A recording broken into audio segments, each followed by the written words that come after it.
are going to talk about the compensation structuring. We're going to talk about variable pay, how to design a variable pay plan, what are the design consideration we need to take into account, and then we will also look at compensation budgeting. So this will be the three major areas wherein you have already received copious notes, and we will be doing it by actually breaking out into groups and doing a lot of activity.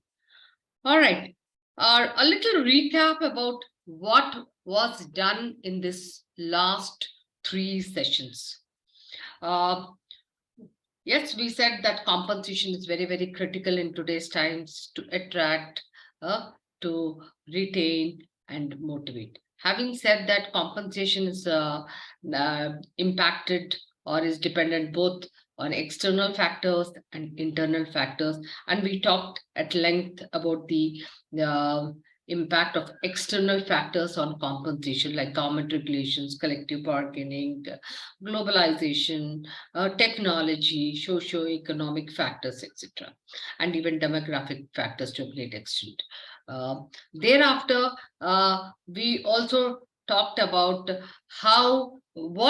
then we got down into to understand the components of the compensation system, both in terms of direct salary and indirect salary. What are they? And then we talked about this equity principle based on which our compensation structuring, compensation designing is all about. We talked about the equity principle, wherein we talked about inputs and output. And if employees do not see a balance between the input, which is about effort, competencies, their time given to the everything, balancing with the kind of rewards they get, then what happens?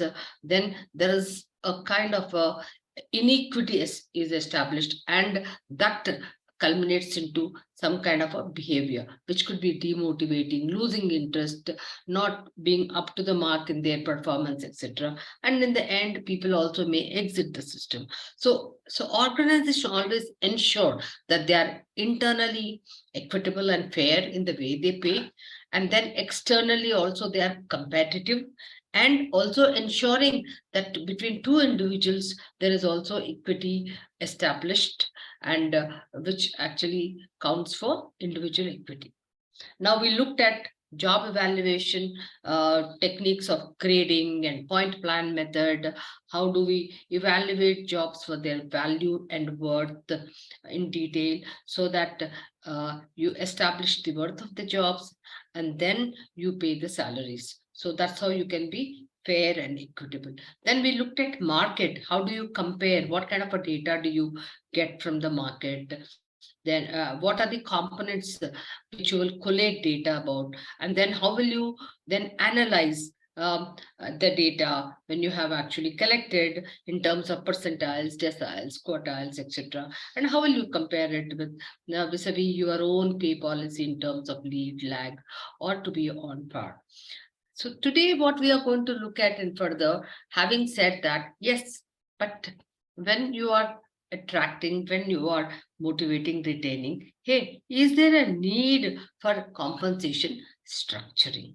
So I want to ask you a question, okay? Okay. My question to you is, what if I were to give you a consolidated pay as an offer? Will you take it? Will you not take it? A consolidated pay. Say, for example, a senior manager, the consolidated pay is about, say, 10 lakhs, and I'm going to give that salary per month, say, 80,000 or 90,000. So would you take it?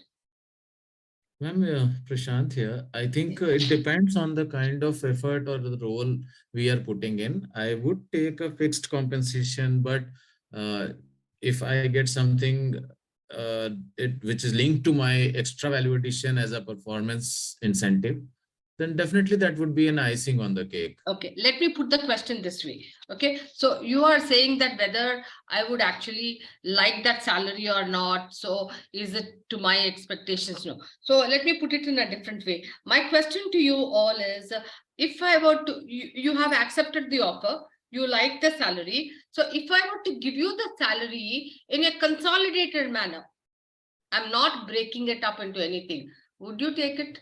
No, no, no, no. Why? What is the impact? What will be the impact?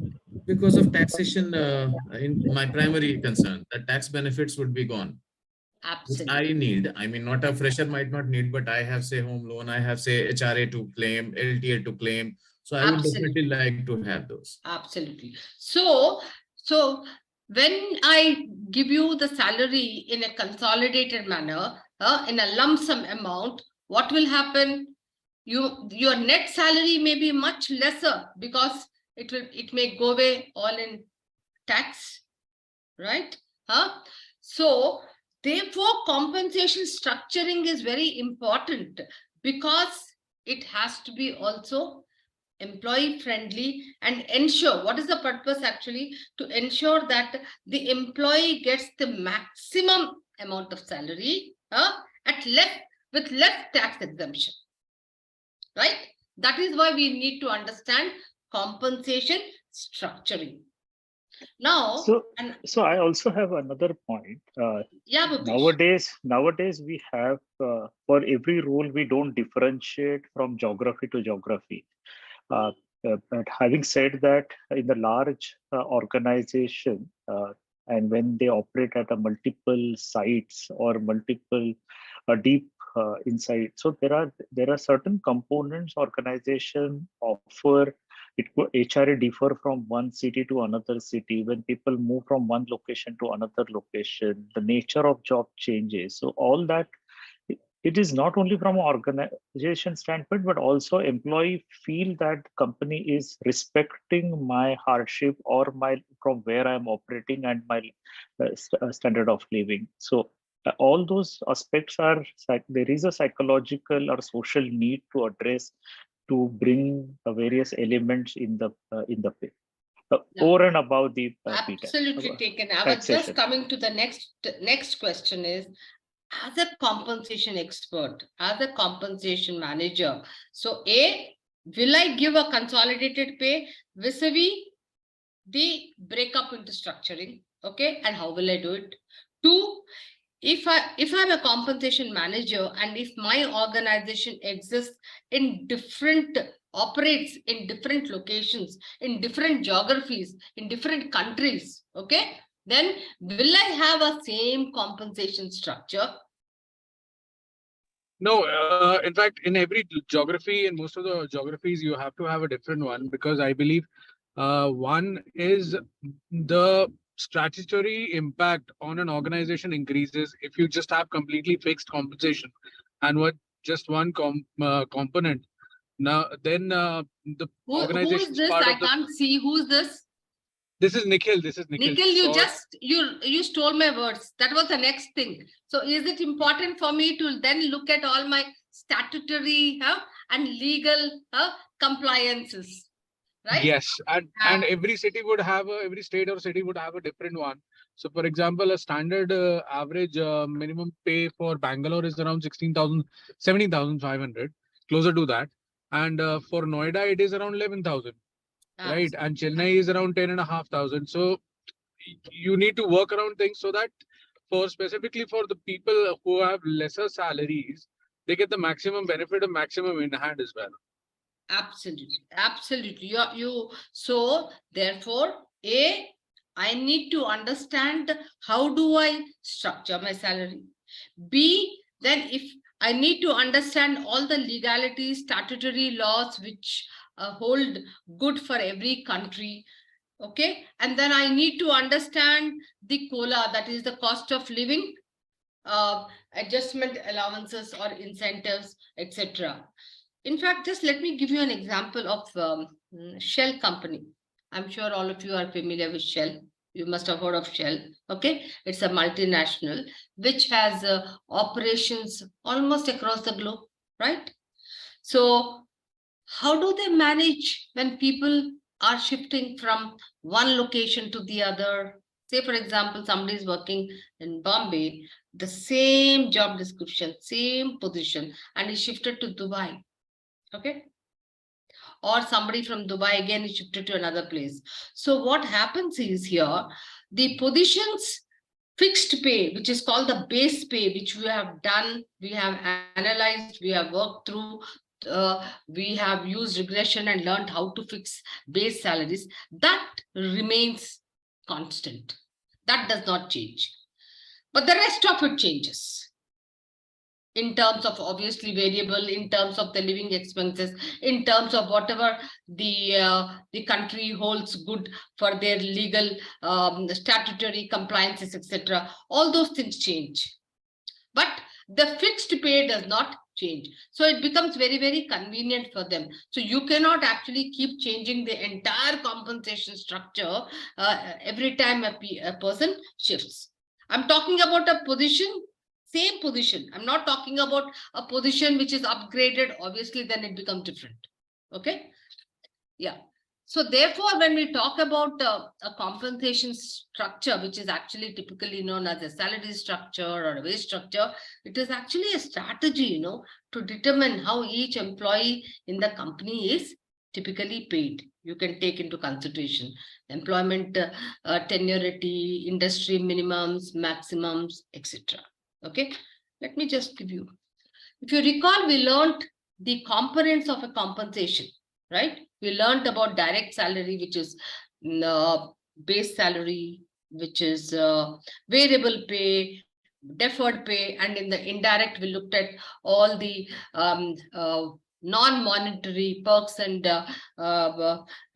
benefits, and then protection pays, etc.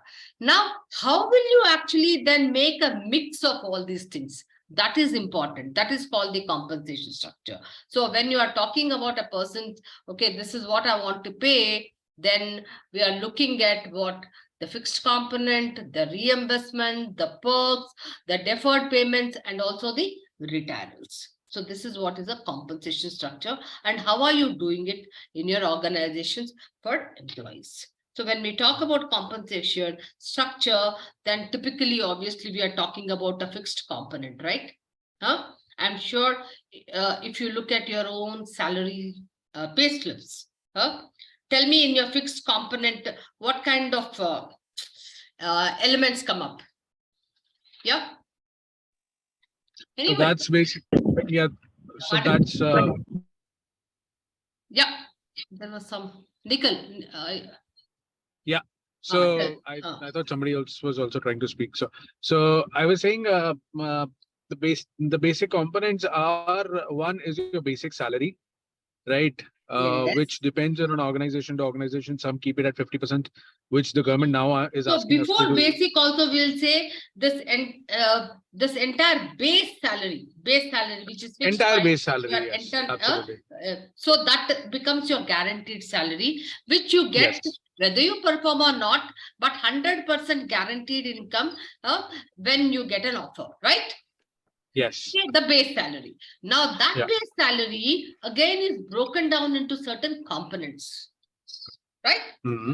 Now so the main component of the base salary would be what? Basic. Yes.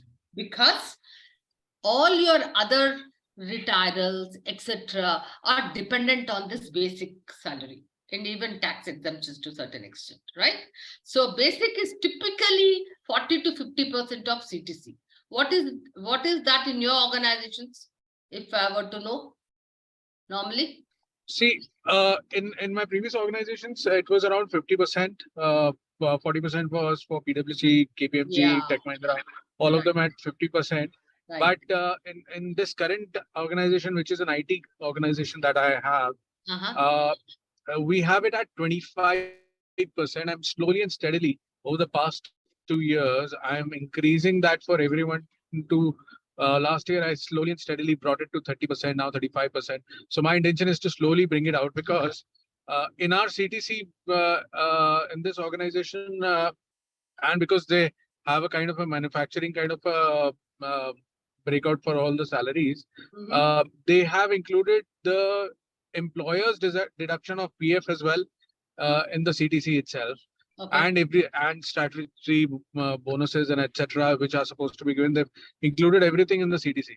So the impact on everything goes into the impact of the employee itself. If when we are increasing the basic as well, their Right. in-hand salaries are getting reduced. Right. So I have to slowly and steadily bring them up to the par as well. Yeah, but see, the implication of a lower basic is that when you're again using your HRA for tax purposes, then the employee is not getting his full tax exemption on the HRA, right? Absolutely. Yeah. Absolutely. So And therefore, not just HRA, even the PF gets reduced, and so and retirements. their retirements. Yeah. Absolutely. So as I said, but your basic also cannot be so low that it comes down below the minimum wages. Yes. Yes. Yes. So you also need to take into consideration that part of it as well. Yes. But Yes. typically the components are the HRA, conveyance, education and others. In fact, as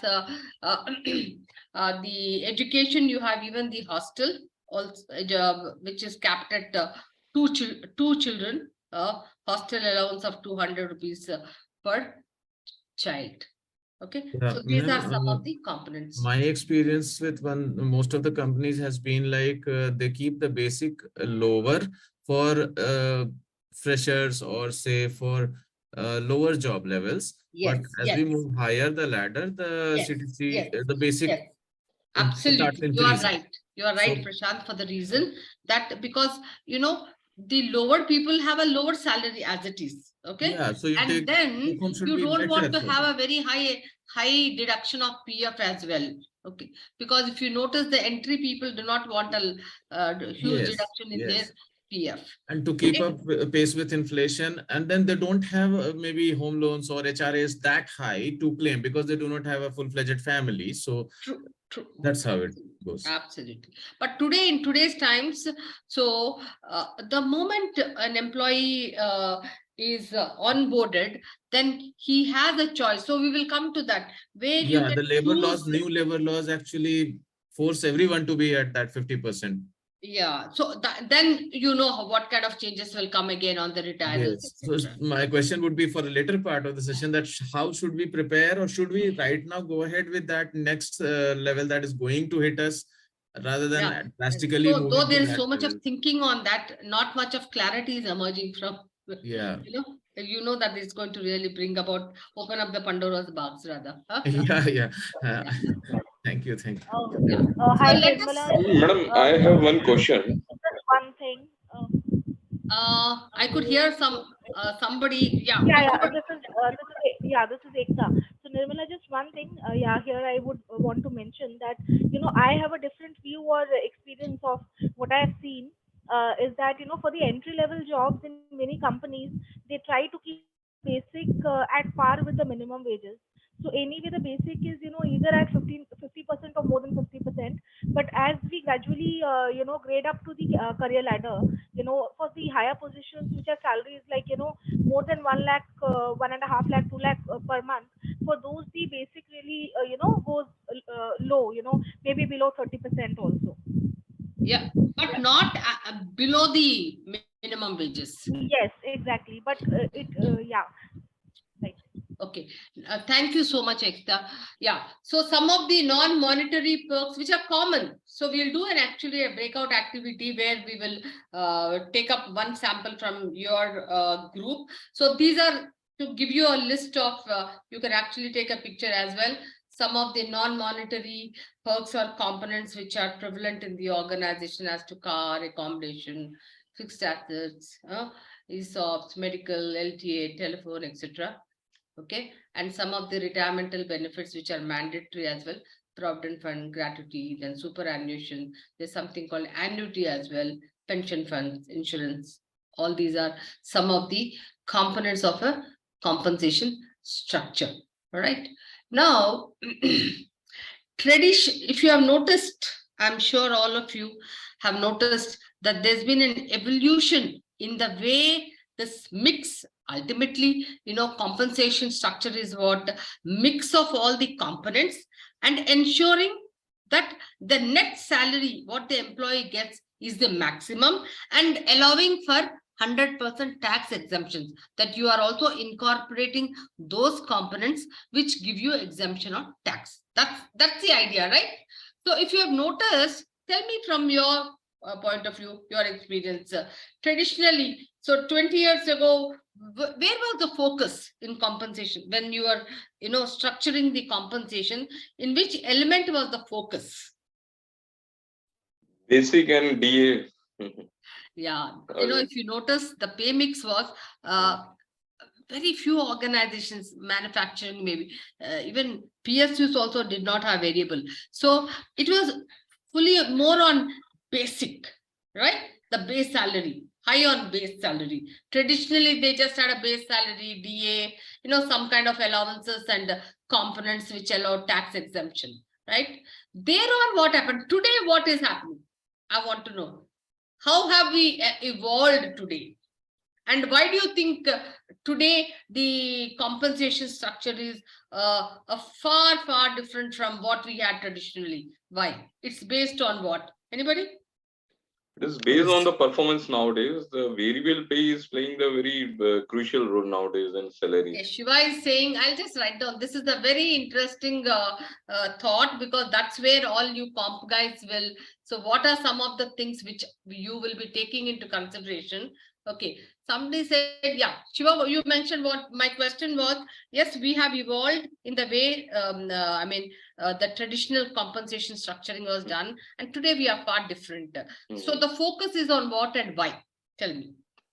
It is based on our performance. Okay. Nowadays the performance has become one of the most So the I'll just criteria for capture you. Shiva, you are saying focus is now performance. So just continuing with that. So because the focus is on performance, so what do you think the structuring has become? Tell me, how has it evolved? If I want people to perform more, which you are saying as a high performance strategy, so how have organizations structured the compensation then? They have introduced the pay on performance, POP. Right. So that means linked your incentives variable pay increases. Yes. has increased, right?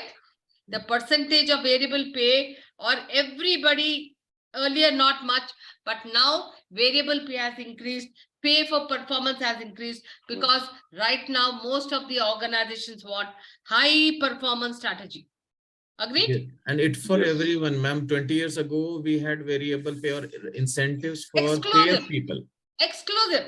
You Yeah. will say only top people, or at best middle. Yeah. But Yeah. today, right from the lower Everyone level, in operations even also, the entry level. irrespective whether it is sales or say recruiters used to have incentives on how much any candidate Exactly. they close. But Exactly. now it's for everyone based on their performance rating and company performance and various others. Yeah, but so again, to reiterate your point, why do you think we are focusing so much on high performance strategy? Ma'am, isn't it also industry driven as well? Because some of the industries they have a very low variable pay, and some of the industries they have a very high variable pay as well. See, right, okay. Let me just give you one. I mean, just giving an example, in support function, like I was there, in an organization like Tech Mahindra, my variable was around 25-30%. In the consulting firms, at that point of time, my variable was around 15-20%. That is the person can maximum earn. And when I've come here in an organization which is more akin to, you could say, manufacturing, even our CEO's variable is a maximum of 10%. Okay, so you mentioned about very, very valid. I made a very generic statement saying that yes, in today's time, most of the organizations are focusing on what performance, because they are into performance, high performance strategy. Okay, one. That means you work more, or you make more productivity and earn more. Okay, so the philosophy is that you are wanting your employees to stretch and make more revenues, so that they can also make more money for themselves. In the bargain, even the people who are poor performers, they also stretch and make. Having said that, it also depends on one, industry to industry, right? For example, PSUs, they are still not in the, they don't have a compensation strategy where they're looking at very high performance strategy. It just recently started the variable pay plan. Earlier on, they never had. Okay. So industry to industry, some industries definitely, they have the scope to perform more. So there I can have a performance strategy. But if there are industries which are having limitations, then I cannot actually increase my percentage of variable pay plan. 2, Yeah, I mean, life cycle of the organization. within the IT, if I say like Nikhil, I think he said that industry to industry. If I just take the IT industry only, even there, a product company will have lesser variable pay. Service I'm delivery coming to that. company which is working for third-party clients will have higher variable pay, and a Absolutely. captive unit will have a much lesser. Absolutely. variable. Like, for Yes. example, if I were to give you a further Very true. example, Very say true. a startup which is wanting to expand more will have a high performance strategy. But a pharmaceutical company which is actually wanting to come up with new molecules will have to consolidate, which will have to get into a retention strategy, rather may not have a high performance strategy. Got me? Okay. An organization which is expanding will have to have a high performance. So you cannot make a generalized kind of strategy, but you will have to differentiate it. One is that life cycle of an organization. At what life cycle are you at? The what? Growth phase, maturity phase? Are you at a renewal phase? Are you at a startup phase? Depending on that, also you can have a kind of a compensation structure where maybe you will have a high variable, or may not be, you won't have a high variable, right? You may be having a better blend of more benefits and perquisites in your compensation structuring. Got it? So as stated by, I mean, various participants, in today's times, definitely in compensation structuring, today the performance is the focus. So if your performance is the focus, then you are into high percentage of variable pay. You're also looking at, when you are doing a compensation structuring, what else? You're also looking at not only productivity. When you're talking about performance is productivity, you're also looking at motivation, or what I call it as engagement, right? Or even attraction. So these also form attraction. These also form certain factors which impact what kind of a structuring you are wanting to create. Third, retention or stability. Okay, what is the other factor? Customer satisfaction.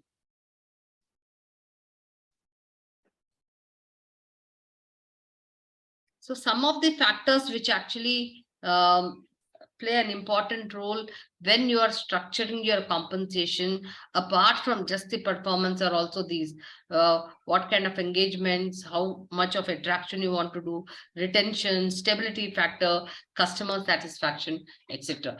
These also play an important role in terms of creating your compensation structure. Yeah. Okay. So if you have noticed, the millennial force do not want much of retirement benefits, right?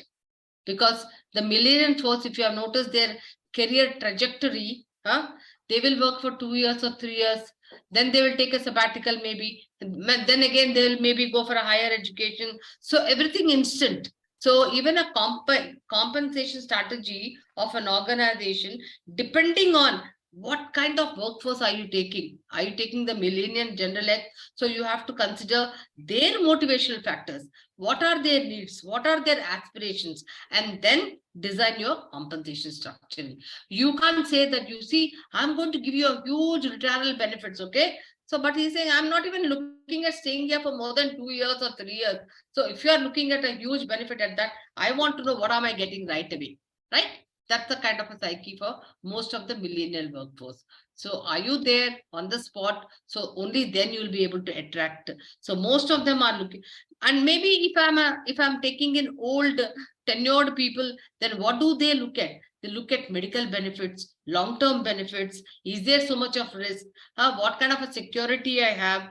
Then what are the retirals I get? So there's a huge contrast between what the millennials looking at and what a seasoned tenured employee is looking at. Yes, guys? Yeah. Yes, ma'am. I mean, the social psychology at this point is like instant gratification also. That is one thing which is driving not to look too far. And the second is too high inflation. And so both these things, if I don't survive today, what will I do after 40 years when I retire? That's a far-fetched dream. And how much that money which is going into, say, PF will be, enough after 40 years from now, looking at the rate of inflation. So So in that is fact, going to be, absolutely you are there, Prashant. So in fact, if you notice a lot of people, you say, what am I getting right away? Right? Huh? yeah, That's very instant. important for them. So am I actually playing on that if I want to attract and retain that kind of a talent? Okay. Now, having said that, so when you are also doing your structuring, you also need to take into consideration, are you actually looking at the peers? Very important, right? If there is a startup of an IT company in a product development company, you also need to look at, hey, what are the peers doing? Because obviously you tend to lose your people to your peers. So you want to know what are the market practices, what kind of compensation structuring is happening in the market. Yes or no? Yeah. Suddenly Yes. there's a lull. No, no. Okay. That's Because it's very afternoon, I'm true. wanting to assure that people are not gone off to sleep out also. Okay. All right. So then we talked about tax friendliness. That is how much money are you getting? Then what amount of flexibility? When I'm saying flexibility, anybody who can throw light on this? Flexibility in terms of structuring? Yeah, we can reorganize our additional pay as per the need. So there are a lot of bouquet of options where we Yeah, you are can. little closer there. Absolutely. So, Initially, I mean, breakup of the special pay into a like you were saying bouquet, where we can have a flexible benefit plan where we can actually distribute basis where we want to invest or save our taxes and utilize, for example, food coupons or you could say company car benefits or mobile reimbursements, etc., etc.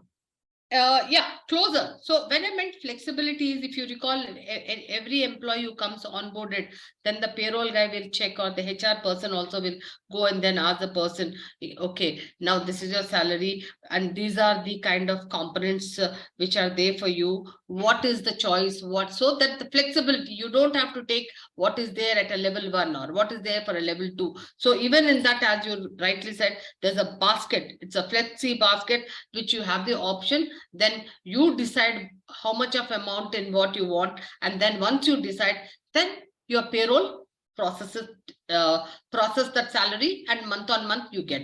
Then if you want to make any changes again, then it's only for the next year, right? Even the payroll guy also will give you suggestions. So if you actually structure your salary in such a manner, then you will have better tax exemptions, you can actually get more salary, net income will become more, etc., etc. You got the point, guys? So this is called flexibility. And of course, it is the onus, it is the duty of the comp department. It's the duty of the HR department that to ensure that the right kind of communication and ensure that there is absolutely no assumptions, because the definitions of what is net, what is gross, what amount, everything has to be very, very clearly clarified. In fact, in my previous organization, wherever I have worked, we used to have an presentation for all these onboarded employees so that they are very, very clear about it. Because at the end of it, they should not get this, in their minds, the decision, say, I was promised so much of money, but what is this? Only my net salary is only this much. I am only getting credit of this in my account. So not sure about it. So that kind of a feeling right at the beginning will get the person demotivated, especially in terms of compensation. Ensure that there is clarity, transparency, even before the person joins. Every time I have ensured that in my previous organizations that there is sufficient clarity before joining. So we hold a small presentation for them.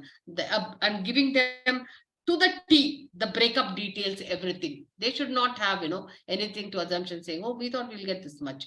Especially in terms of variable also, we make it very, very clear. This is what the scope to earn so much. Okay. Not that, because there is a small difference. They misunderstand, oh, we are going to get this much. Variable 100%. So we should be very, very clear. It's linked to, there is a risk, there is a contingent, right? Okay.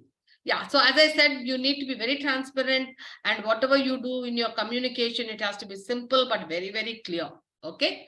And of course, statutory things you need to take into consideration, even help the employees to understand that these are the deductions which have been made for statutory reasons. Okay.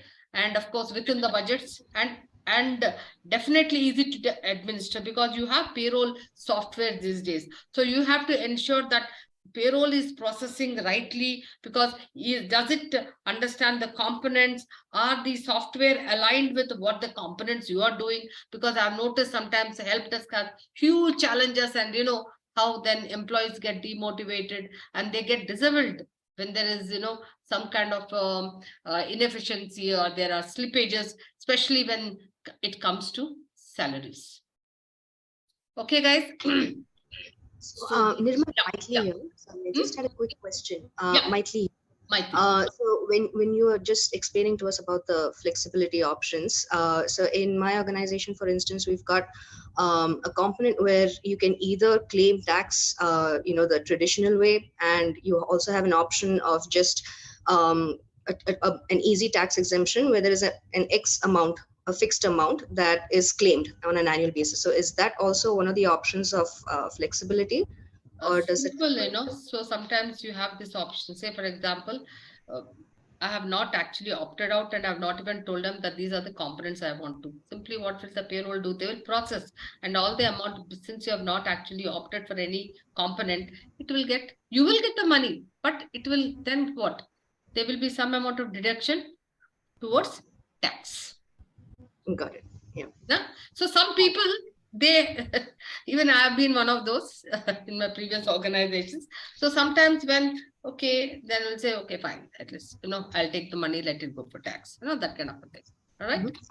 Thank you. Yeah, but it is very important that even the onus is both on the employee also to take that responsibility in terms of, if I want to get more money, how can I save my, rather than get tax deducted, can I save it?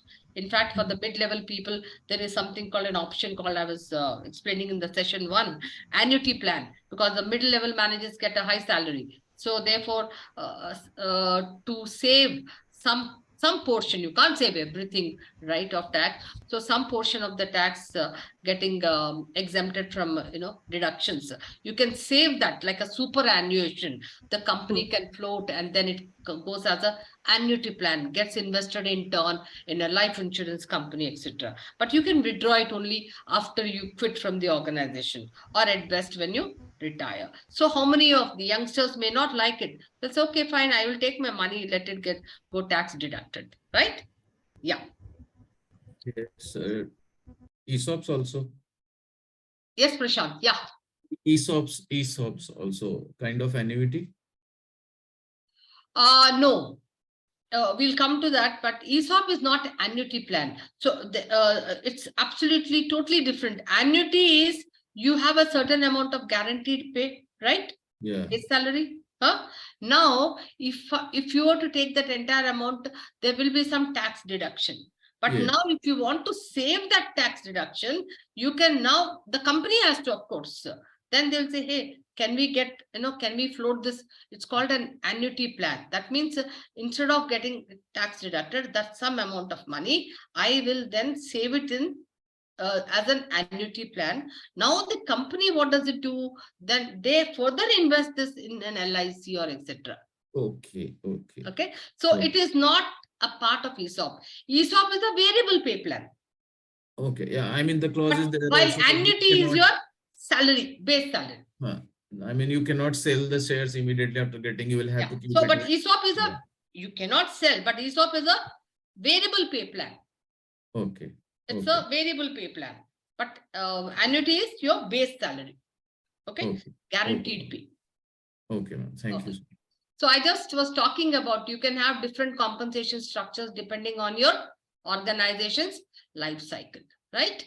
When you are in an attraction mode and when you are in a retention mode, when you are actually in a maintenance mode, you will have different options of pay mixes of, maybe high variable, low base salary, or high base salary, low variable, or sometimes giving a combination of all benefits, perks, etc.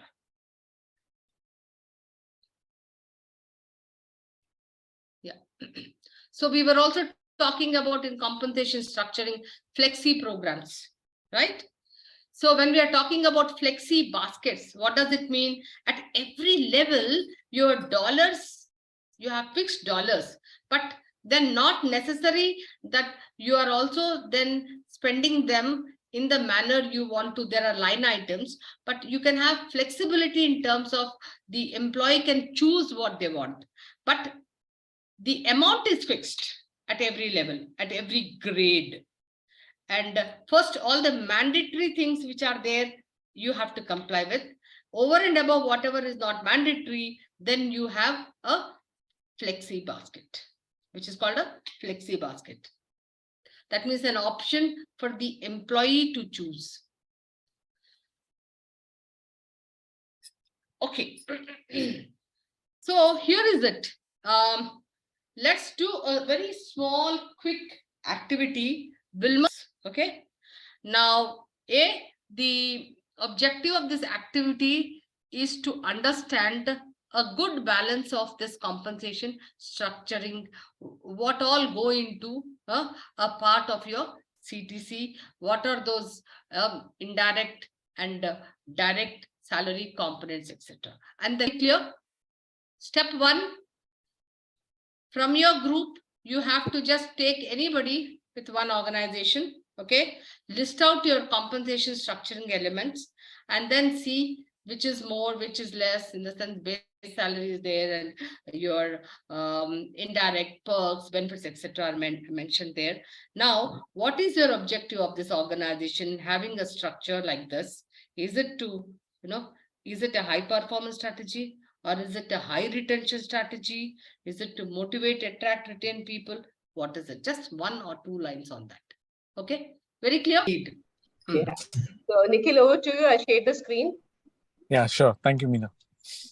So we had a very interesting discussion about what basically Meena's organization is dealing with and what challenges and future plans of my organization are. So as what well. industry did you all choose? I mean, So we've chosen IT industry. IT right? industry. Okay, Yes, IT yes. industry. So we've chosen my organization, which is into IT industry, but IT into services or product development? we're into both. We're into both. Okay. So we have our own products as well, and we are into services as well. Okay. Until now, we were servicing the group, our parent group, but now we've offshoot and we've started servicing other international clients as well. So we're actually moving towards that, right?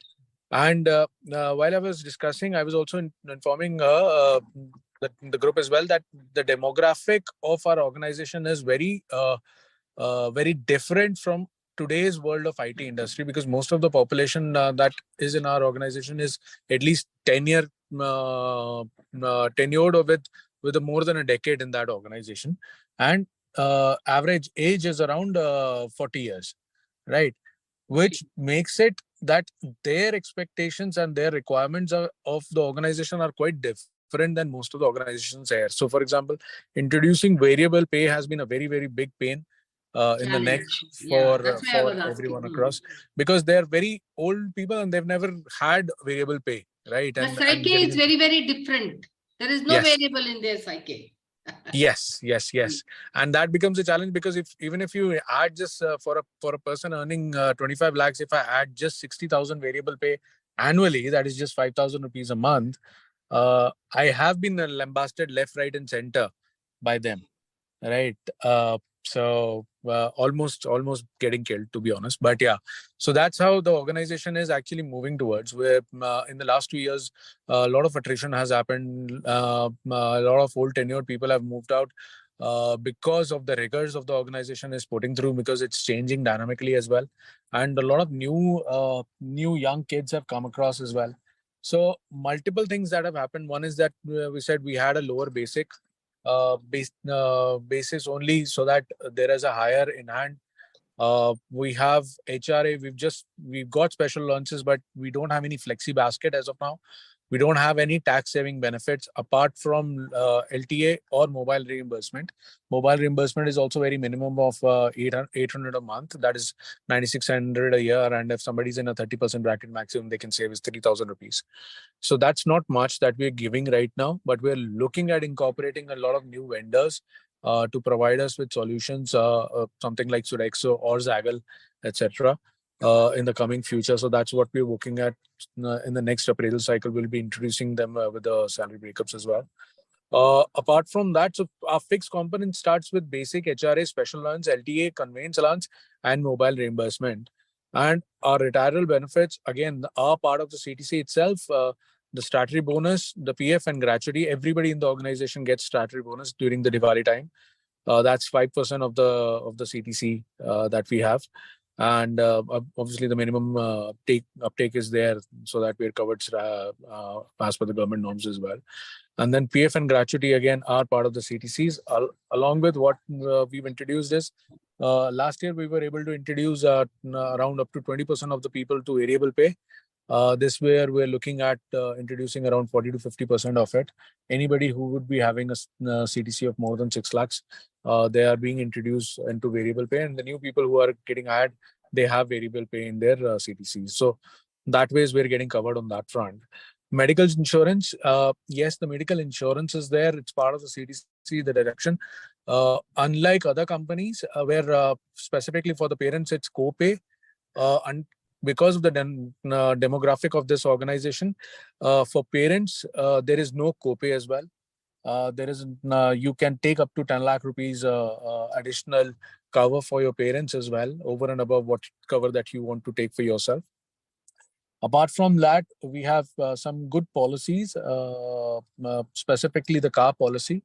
So the car policy, it's unlike other companies where there's a car lease program. We don't have a car lease program. This is a cash-rich group. So every year we have around 100 names selected at manager and above level, and depending on the level what they have, they can take up the cars of their choice.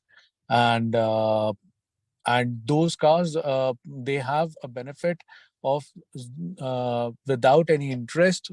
They are given to the employees for 5 years, and up to 60 to 70% at the end of the period when you pay off all your EMIs. Say up to 60 to 70% of that amount is paid by the company. So that is the biggest retention policy that we have. Anybody we intend to retain above the manager level, their nominations are given for the cars, and that's about it. Yeah, excellent. This forms a very good. Thank you so much, Nikhil. Was it Nikhil who presented? Yeah, thank you so much. It forms a very interesting. So we will discuss a little so that you understand, why am I really focusing on this discussion and why compensation structuring is very important. Okay. You may say, hey, what is there? There are elements. I will just put all the elements, and how does it make a difference? I will put some elements for tax exemption, etc., and that's about it. No, but how do you differentiate from your peer organizations? Here's a very good example.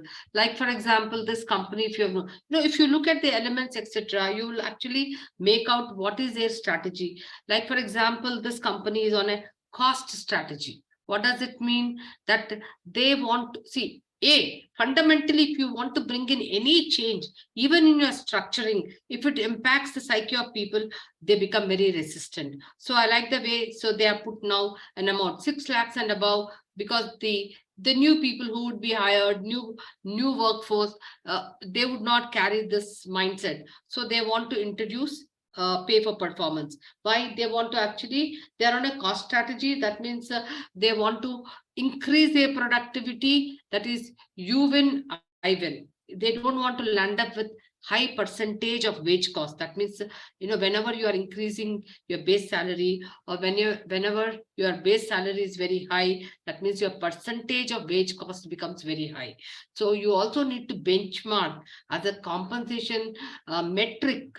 You also have to benchmark what is my percentage of wage cost vis-a-vis with the other companies, because higher the wage cost, then obviously your profit will come down. Okay, so here is a very nice example, because you are actually looking at both high performance strategy and also a certain set of people where you feel managers, they should be staying with you for a longer time. So you are also creating a benefit for them as a retention strategy, giving them cars, etc.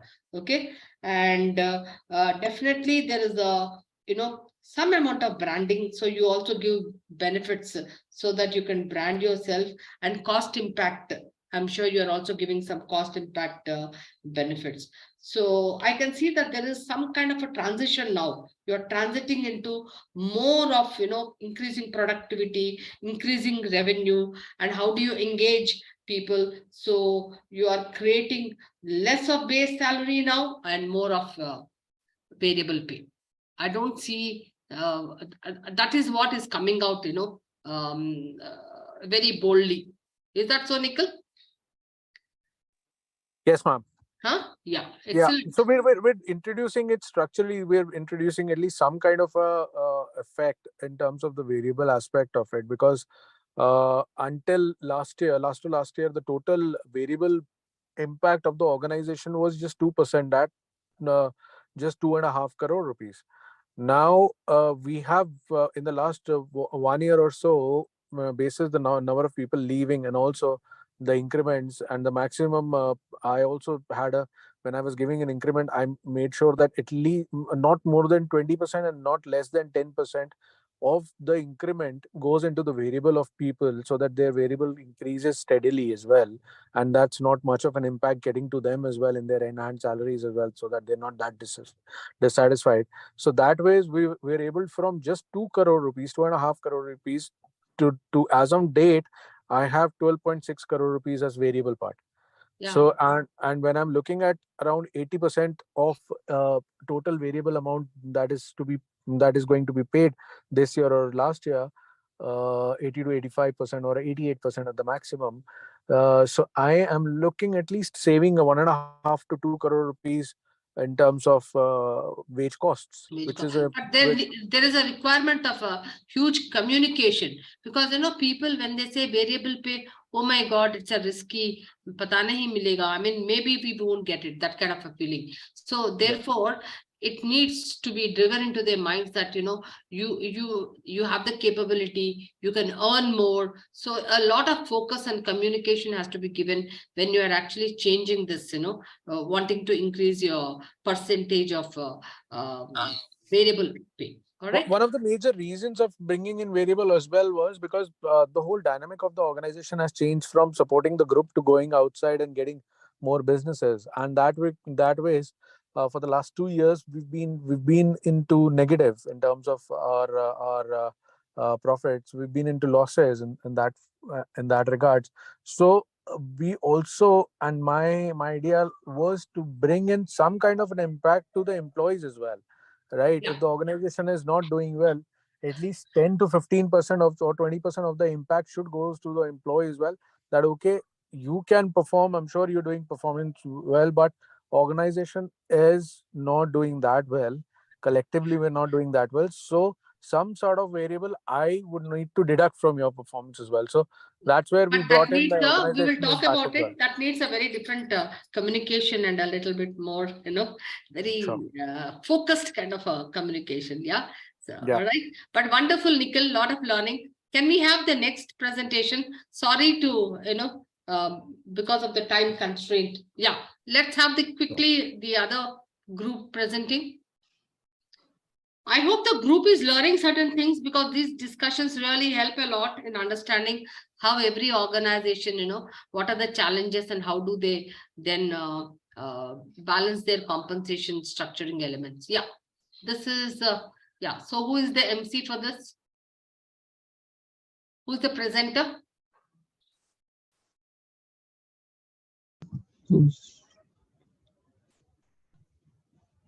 I can see. Yes, sir.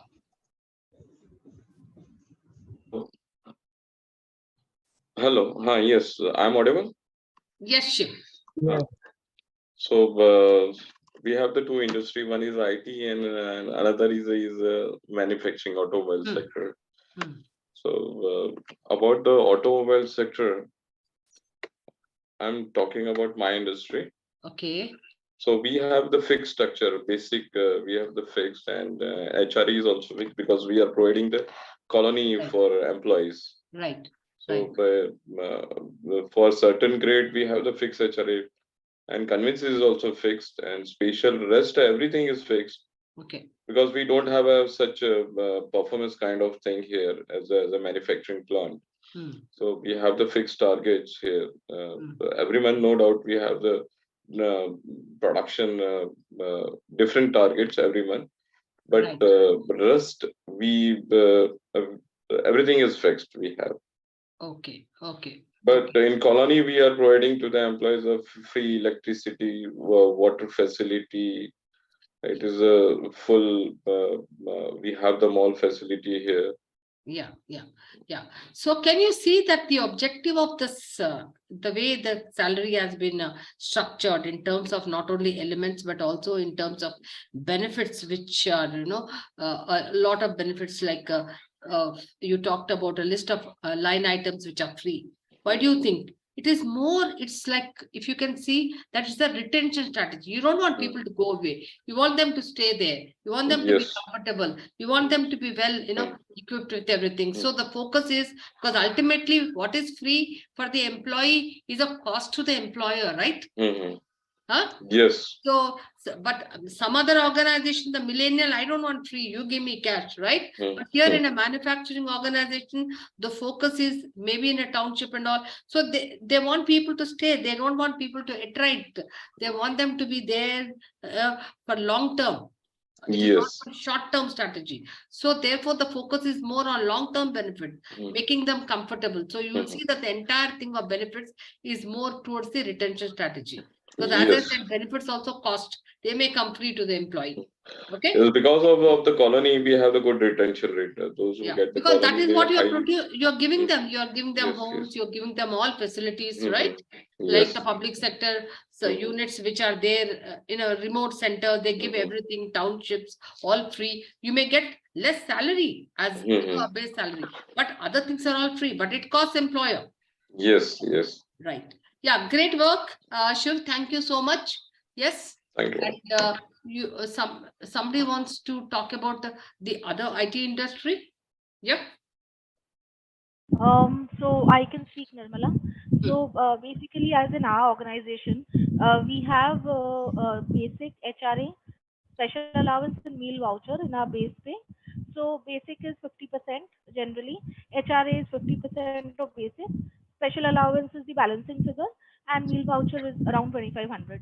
And in the variable pay, we have profit sharing bonus, and of course we have the statutory benefits like PF, gratuity, statutory bonus. In this we have skill based pay, like UI UX designer. All these profiles are very difficult to find in the market, so we have specific skill based allowance for them. Then we have people working in the like, we are a product based organization, but we also have a services department wherein we cater to the clients. So therein we have employees working in different shifts for the clients. So we have shift allowance for them. And in the benefits, we have medical insurance, group accidental insurance. We have life insurance policy, and these three policies policies are uniform for all, from entry level to the highest level. We have the same policy for all employees to maintain the uniformity, and all these benefits are over and above the CTC, not included in the CTC. So Excellent. that's basically, Excellent. yes, we have a Yeah. total rewards concept. So yeah. So if you actually notice here, some of the salient features, like for example, in this organization, since IT industry is a very dynamic industry, and what was yesterday a technology can be obsolete, and you're all the time coming up with new technologies. So there is Right. something called skill-based allowance, because they're creating a talent pipeline so that I can actually motivate and incentivize at the same time people who will learn new skills as per the requirement, and I will incentivize them. So you can see that prominently here. And also looking at your variable pay, because the workforce is quite young and they definitely want to work more, get more approach. So you will notice that other than mandatory other line items, but these are the ones which are standing out. So both from the performance strategy point of view, and also from some for the retention point of view, building a talent pipeline. So they have both the buy and the build approach kind of a thing. Good, very good. Thank you so much for. I hope as a group also, you have actually discussed and understood a lot now. Yes. Right? Yes. Okay, Absolutely. great. Can we have the last group?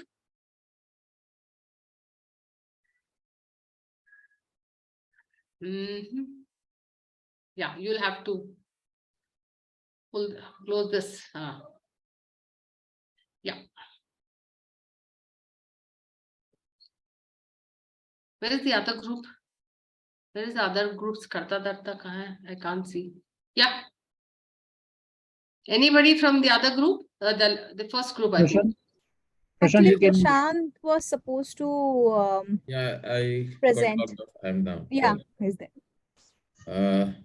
So I can share the screen, and actually we discussed a salary structure that I had just tentatively prepared for for your startup.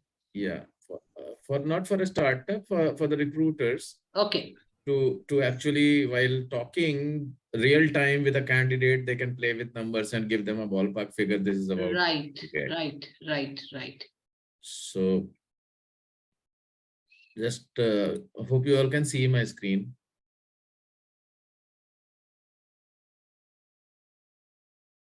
Okay, so this is a formula based sheet. The total cost to company is separate. The person say we want to talk about the fixed part, and the candidate who is talking doesn't want to talk about CTC. They are smart now. They just talk about what is my gross salary or fixed salary per month. So say they want to keep their fixed salary at say 35,000 is the candidate recruiter offering, and the candidate is saying, no, I want 40. So if I change it to 40, how will it look, right? Yeah. So the moment I press enter, this basic salary here, 40% will change to 50%, and this figure will change. So now this has changed to 50.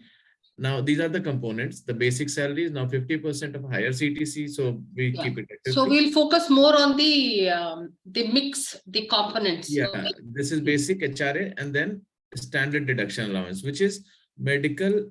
These two are put together and clubbed in 2016 to 50,000 per year. 40,000, then 2018-19 it was changed to 50,000 per year. So medical and conveyance allowance, these two were clubbed at 50,000 flat for everyone. No, I mean like it's you don't have to give medical bills anymore. So yeah, now as per the tax, they have been clubbed together and you just put it under the standard deduction allowance. Yes, standard deduction it's called. So basic HRA standard deduction, 50% is, here I've mentioned HRA is 50% of basic in metro cities. Right. Basic salary should be equal or more than minimum wages. It can be higher or lower than 50%. It is higher for top level executives and easily kept lower for juniors to have a better take home. Yeah. So FAP is the rest of the amount, the balancing figure, as Ekta also said, It consists of a basket of allowances from which the candidate can choose. Either he can go for a holiday LTA or car lease or telephone, internet. He can allot this figure, 9,50,000 per year, into the way he wants, but not more than 9,50,000. So he can That is use, the budget. That is yeah. the, So he will have a maximum for, say, telephone, or say car lease cannot be given to all levels, job levels. Similarly, there will be some criteria. So dress allowance or internet or telephone allowance will be definitely very low, 1,500, 2,000 rupees a month. You cannot increase to 50,000 rupees a month anyway. So there are fixed components, but LTA cannot be capped. You can use the entire amount in LTA. There's no law as such. 9,50,000 can be used in LTA in a block of 4 years twice. yeah, So, provided you show your, bills, I mean, boarding pass, and vouchers, and then you can get the tax yeah, exemption. yeah, as per the law. So this gives some flexibility. You can take a car also if you're not going for a LTA claim.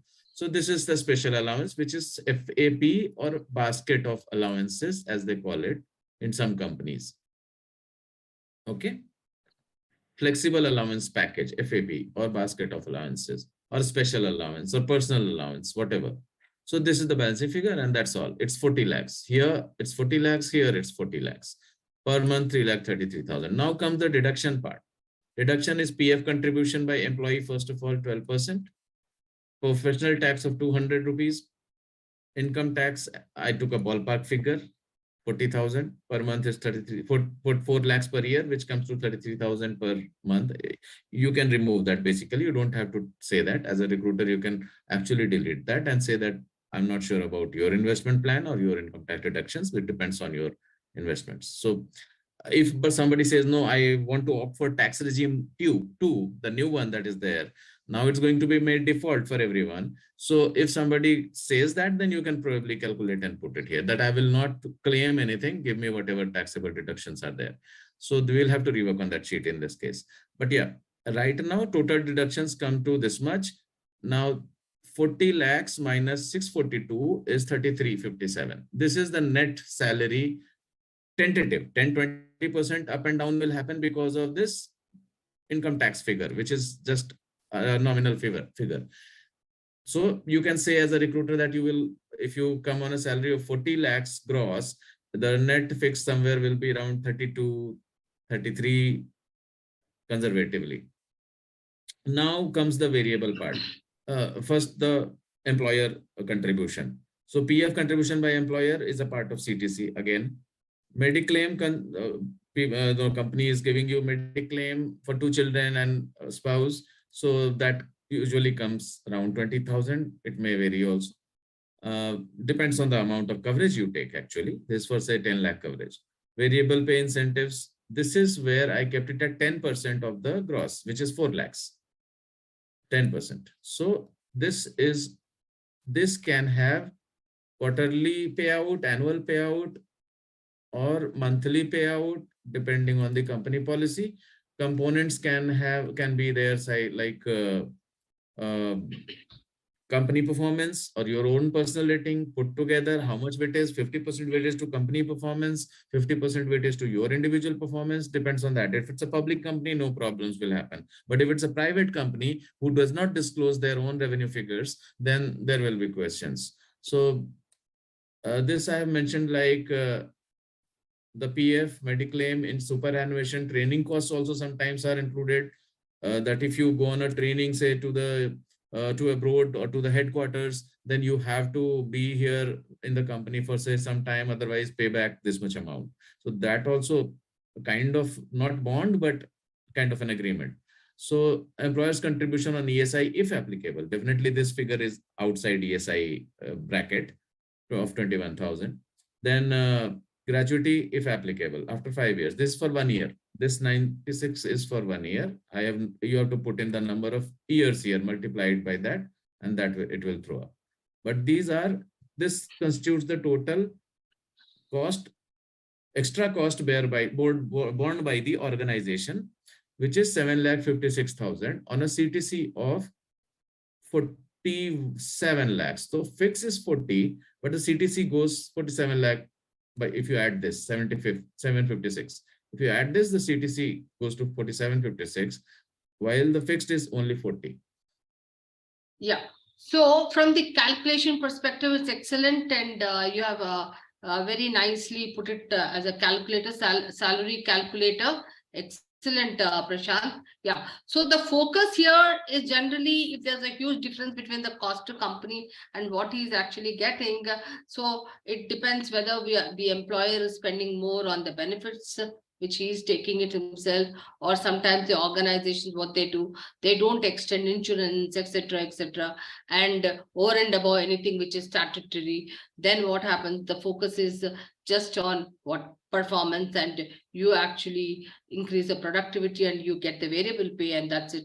So here it's a very generic to some extent. Okay, there are benefits. So you could say that this is a generic compensation structuring, which is very generic, right? I mean, the cost to the company sometimes, financially speaking, the CTC will have loaded cost. This is unloaded cost. Basically, you will have desk cost, electricity cost, and internet server cost, or many infrastructure cost if you actually bill it to the customer.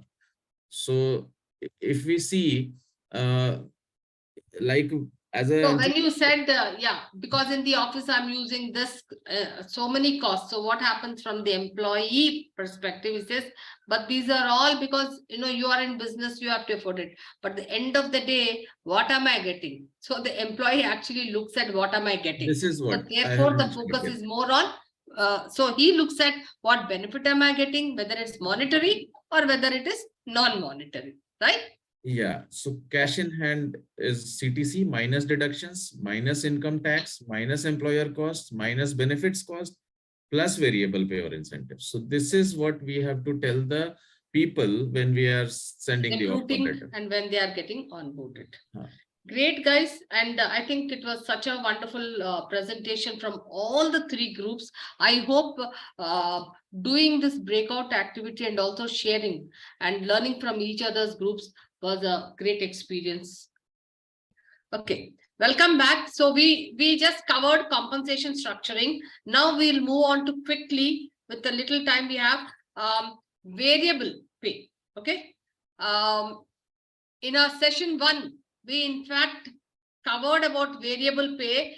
Can anybody just quickly give me collection? So when we said variable pay, as the name suggests, it's variable, right? As the name suggests, it's variable. It varies. You may get 100 rupees this month. The next month you may not get 100 rupees at all, or then another month you may get 500. So it varies. It is contingent on various factors. So we also spoke about 4 categories of variable pay. We spoke about performance. Then we spoke about hardship.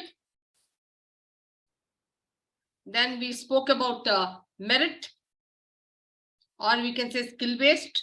And then we spoke about hot skill / market. Yeah. So we also spoke about, when we are talking about performance, it can be at a individual level. Then it can be at a company level, team level, then department level, location, and also at an organization level, right? Then at an individual level, we spoke about mostly what it can also be as simple as piece rate. Like, for example, I think Shiva, so who works in a manufacturing organization, he will be able to relate in terms of how the workers are supposed to be manufacturing or making certain number of pieces as a target. Over and above, they get some kind of a variable pay. Now at a team level, you can do that. At a location level, so there is also something called, we spoke about gain sharing, wherever the work is requires collaborative dependency, team level, then you actually share the gains across all the people in the team or location or dependent, essentially to cut costs, to improve, optimize material, just in time, quality, time, etc. At an organization level, we talked about profit sharing. Right? I hope everybody recalls all this. And then for hardship, we talked about what? Overtime, working conditions, etc. Anything which requires, extra effort. So you pay hardship. Now for merit, we talked about cross-skilling and upskilling. Anybody recalling? Cross-skill and upskill. With examples I spoke about, talking about how in a career, when you want to actually retain people for your top performers, how you can put up a career growth map and then upskill them and then pay incentives. Hot skill is whenever there is a talent crunch, wherever there is a demand for certain set of skill sets which you require and they are highly in demand, then you pay something called a hot skill bonus or market linked incentive. All right. Now, so what is very, very important when we are designing a incentive plan, variable incentive plan, especially when it comes to performance? Anybody? Quick, because we have very less time. Yeah. What is very important? We spoke about it, that point. Say, for example, why do in organizations I have less percentage of variable pay for my support functions and higher percentage for operation people, or for functions which are directly contributing to productivity or revenue? Anybody? Quick. Yeah. Because they, as you just said, that they're generating the revenue and their direct focus is to get maximum revenue in the minimum cost whatsoever. But the support functions are basically enablers who are actually enabling and creating path for these revenue makers to create maximum revenue. Okay, I gave an example in the first session of a retail store and also for an sales insurance guy. So what was that?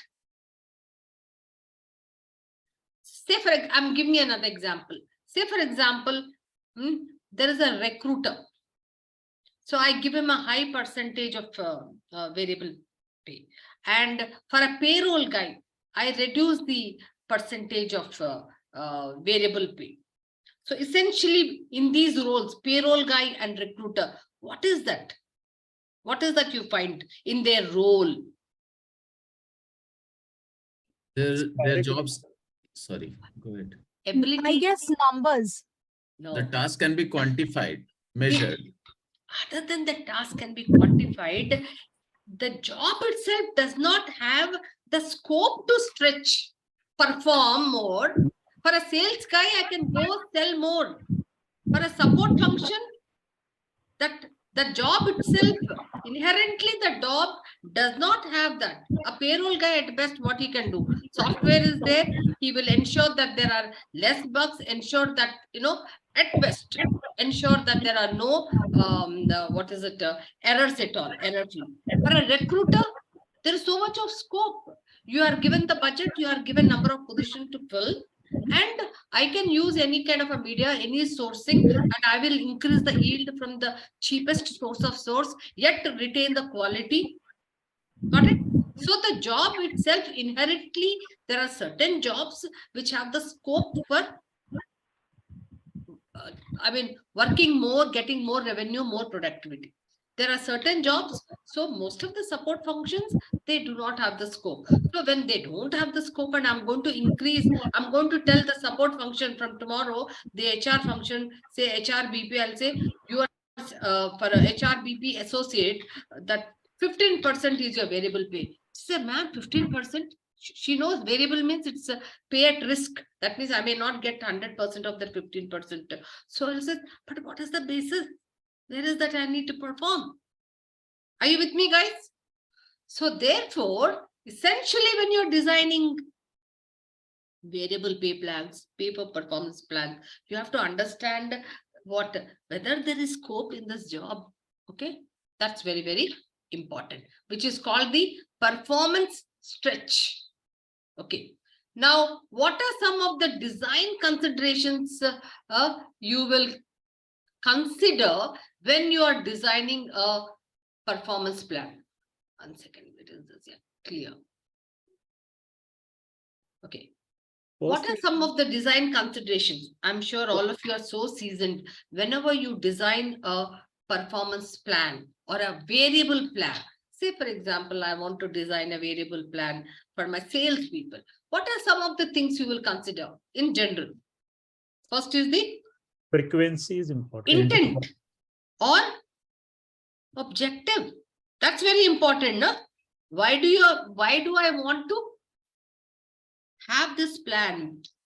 That has to be very, very clear, very clear. What is my objective? What do I want to achieve out of this variable pay plan? Is it just revenue, or is it a proper product mix, or is it some kind of reducing the rework, or improving the quality, or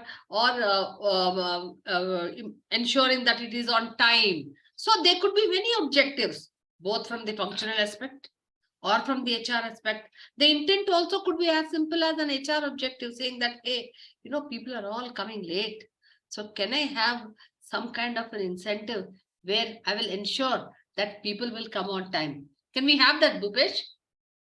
HR person can have, right? Huh? To ensure that they are 100% on time. We are trying to do best, but best is incentive works. Okay, so let me have an incentive plan for my 100% attendance, right? Or I can also have an incentive for people to turn out very well, to dress well, huh? Or I can also have some incentive for a behavior. Not necessary it is only for revenue. It can be for a behavior, it can be for anything. So that has to be very, very clear. Centers. Pardon? In call centers, this reminds me of the call centers where you take unplanned leave for more than 2 days, you lose all your other incentives also. So to discourage people from taking unplanned leaves. Either you give them a candy or you give them a stick. Yeah, no? So negative incentivization. So we always say if nothing works, give them a kita. You know, no? What is a kita?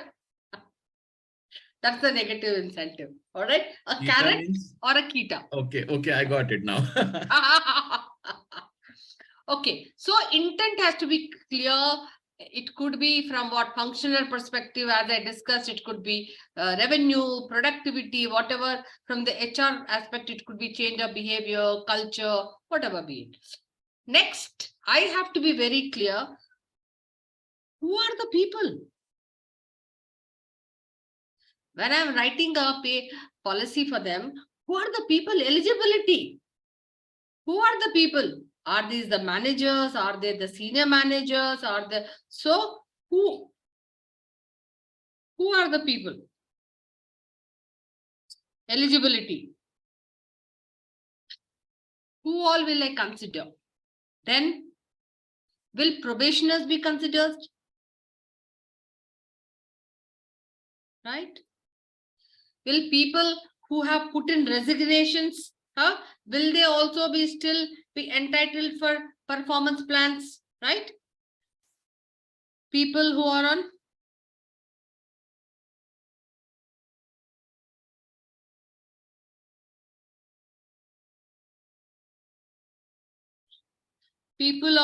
long leave.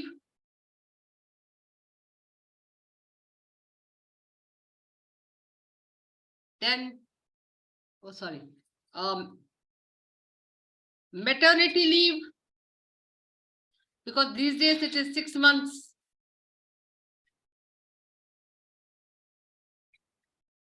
So all these things, people who are on sabbaticals,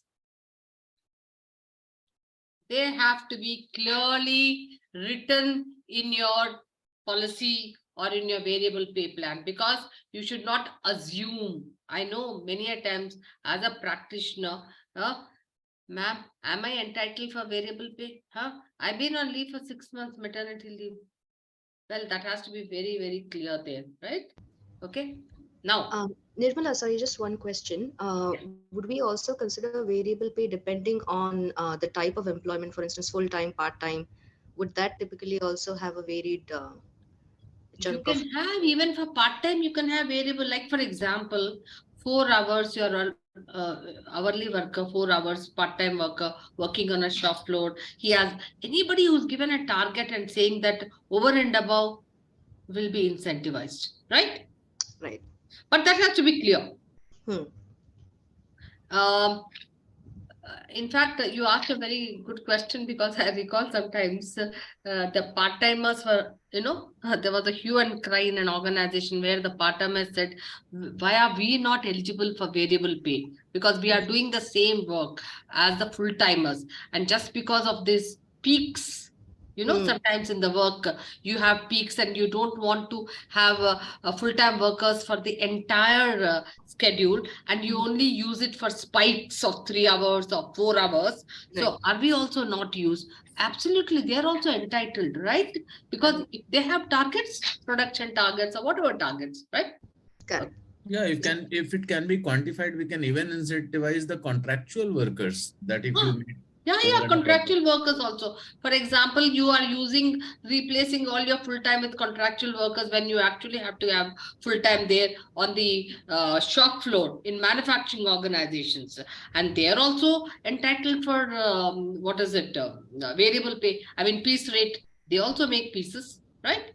Correct. Right. Yeah. After eligibility, this is generic now. Participation. What does participation mean? Means, what is the percentage of their salary going to be variable? It has to be clear, no? For example, if I say my, entry level executive, I'm going to say 30% of your salary is going to be variable pay. So participation, I need to know. And typically, the norm is at a lower level, the percentage of variable pay ranges from 5 to 10%. Middle level, 15 to 25%. Top level, anywhere between 35 to 50 or 60%. Why? Because at a lower level, the person, say for example, a call center guy who's taking calls, he's taking calls. So his role, his work is limited to taking calls, just knowledge and skill. But as you keep growing up the hierarchy in your job, your responsibilities are increasing. So the nature of work, nature of responsibility towards your team, the effort, everything is increasing. It takes longer time, right? So, and there is more, the center of what we say, the control and the circle of control and influence is larger at middle level and much more at a top level as in compared to a lower level. So therefore you keep increasing the percentage of variable pay, and it is logical. But you can't have, on the other hand, at a lower level you increase a good amount of high percentage, because it doesn't really make sense. Because you'll say, hey, but I'm making, say for example, on a shop floor, I'm doing assembly line and I'm making a pin. He still should know, how is this connected to that when I'm making that in the car, where does this go? But at the same time, my influence over it is very little. But to ensure that there is some amount of accountability, you still put that 5% or 10% as a variable pay. Otherwise, he will not be collaborative, because there is some amount of interdependency to help that. And also to help him to understand that, yes, how your goal is connected to the bigger goal or the last mile, right? So participation. Even for data entry jobs, fresher jobs in data entry field, you can actually put a lot of amount in quality. If the data entry is QA checks don't pass, say 90%, 99%, it destroys the whole final report.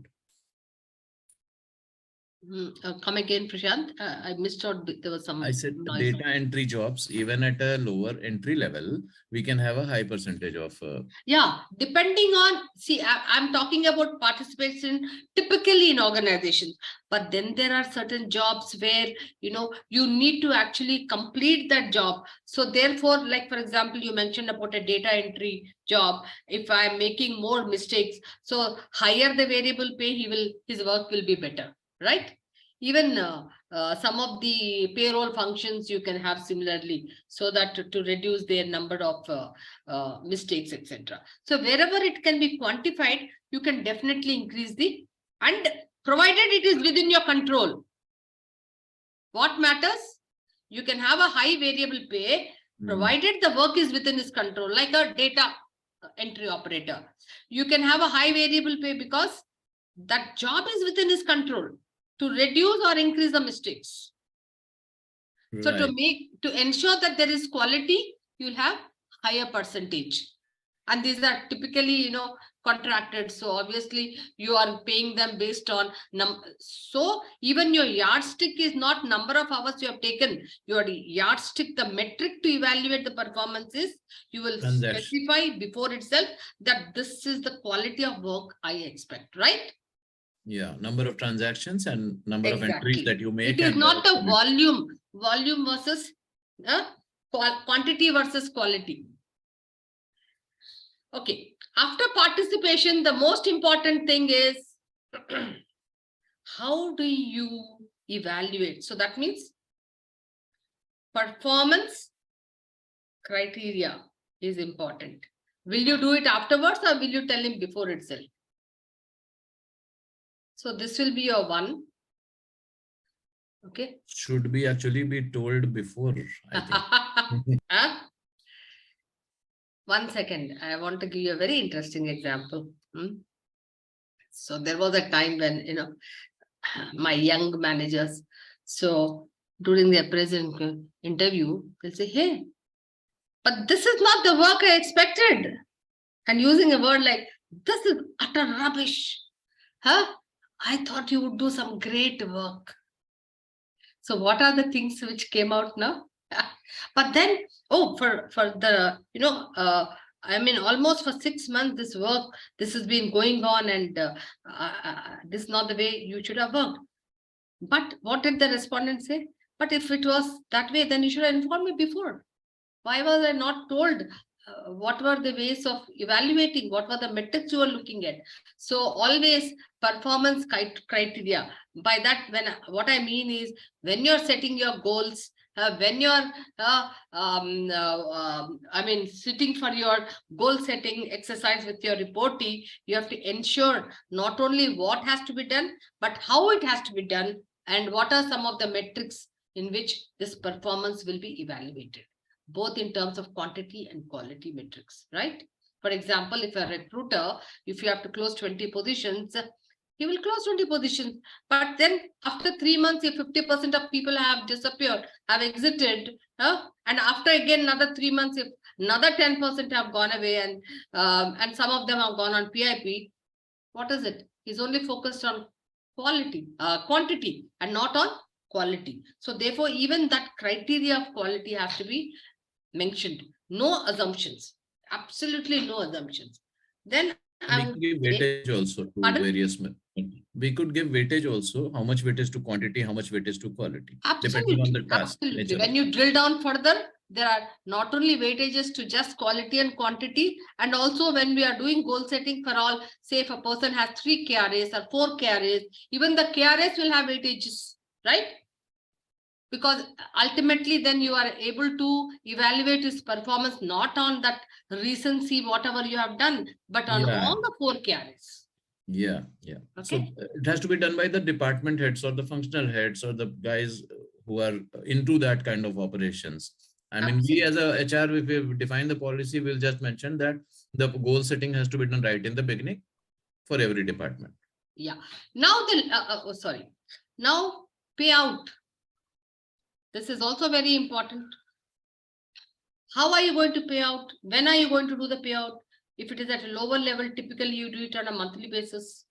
If it is say a middle level, you might do it quarterly, which is called, we call it as VPP, variable payout plan. So, and if it is top management, you are paying at the end of the year. So it could be quarterly, it could be monthly, quarterly, and annually. Now, sometimes you might want to pay certain percentage just to motivate, certain percentage to retain. So some organizations also have a combination of that for retention and also just to motivate. So if you want to motivate, you will do it on a month on month, and some percentage, because you want to retain, say for example, a salesperson, certain percentage you will pay him on a monthly basis, but certain percentage or an extra bonus amount, you will keep it and say, hey, you will get this at the end of the year as a retention strategy. Okay, so broadly, when we design, these are some of the design considerations you must bear in mind: the intent, the eligibility, participation, performance criteria, and payout. Now, quickly, without any further delay, I want you to design. This is a retail store, and they are selling a combination of handsets. All right. Now, they want to increase market share. They want to increase their sales volume.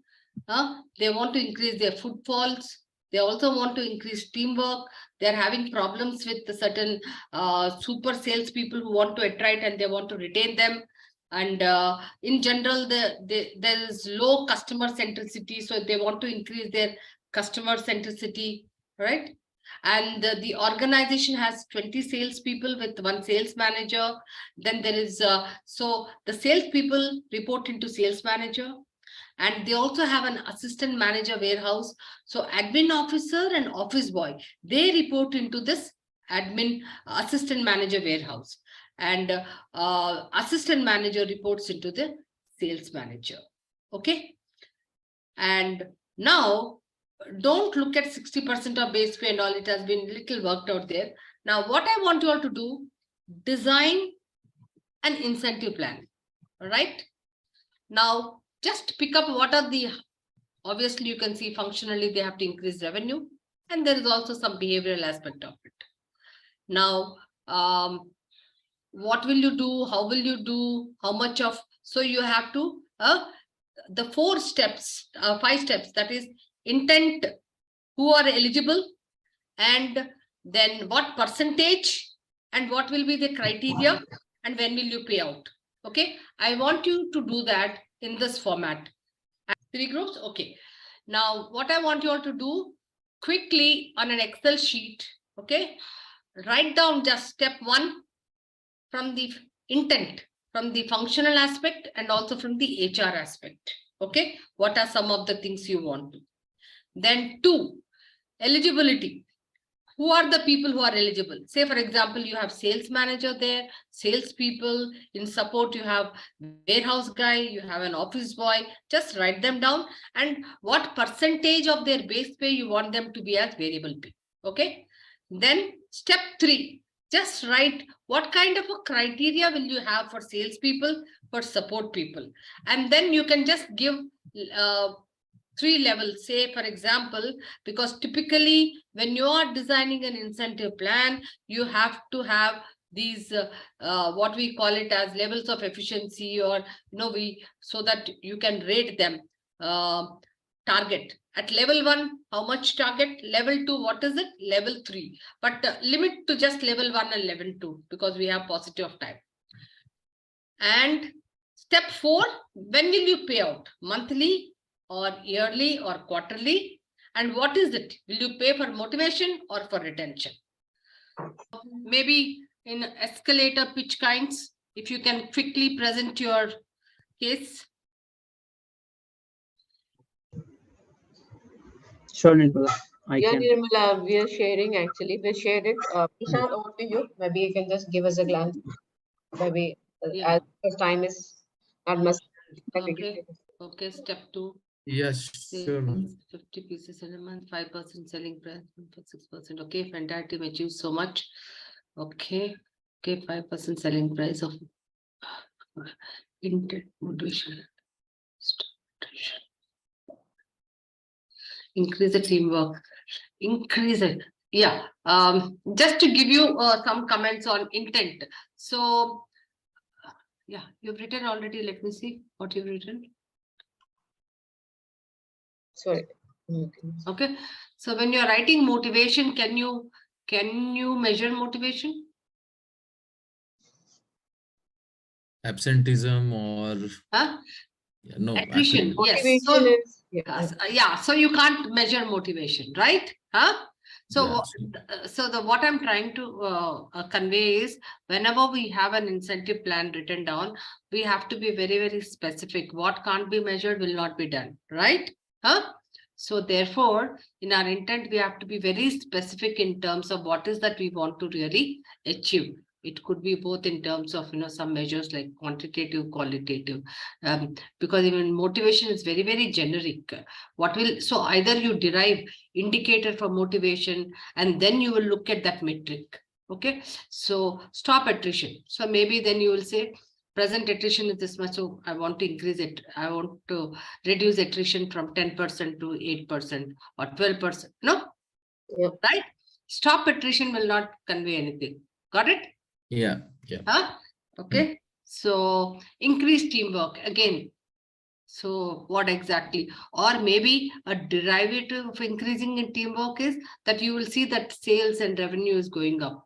Because definitely when you have higher teamwork, you'll have there has to be a correlation between teamwork and productivity. No, just teamwork and no productivity also doesn't say much about it, right? So whenever we are writing an intent, we have to ensure that whatever we write has to be measured. That's one. Sales volume, can we measure it? Yes. Footfalls, can we measure it? Yes. Increase customer centricity. So from the present customer satisfaction, I can say increase customer satisfaction by 2% or 3. No? If it is 1, take it to 2. So, so does it, We have to define, quantify. We have to quantify all these things. Quantify. Does it convey something, guys? Okay. Yeah. Now let us come to eligibility. Very clear. Your salespeople and sales manager. Okay. You are sticking to an incentive plan for sales and sales manager. All right. So you want to increase 50 pieces in a month. If you touch a 60 pieces in a month. So okay. So you are fixing predetermined targets, saying this is the target he has to achieve. And over and above anything, then you are making some levels, right? That's what it is, no?